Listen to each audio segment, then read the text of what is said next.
सही सुंदरता कहाँ है, उसका सौंदर्य कहाँ निखर रहा है? एक सूखे हुए ज़मीन पे या हरे भरे घास पे। जो सूखे हुए पत्ते जब ज़मीन पे गिरते हैं तो वो घास पे बहुत सुंदर दिखाई देते हैं। वैसे ही हमारा शरीर होता है जो योग करने से निखरता है, जो अंदर से और बाहर से। जब हमें हमारे सांसों पे ध्यान देना होता है, स्वस्थ रखना होता है, तो प्राणायाम करना बहुत ही ज़रूरी होता है।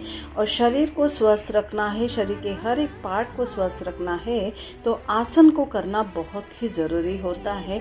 और जब मन पे काबू पाना है, मन को शांत रखना है, तो मेडिटेशन यानी ध्यान करना है। और पूरे शरीर को स्वस्थ रखना है तो अपने आहार पे नियंत्रण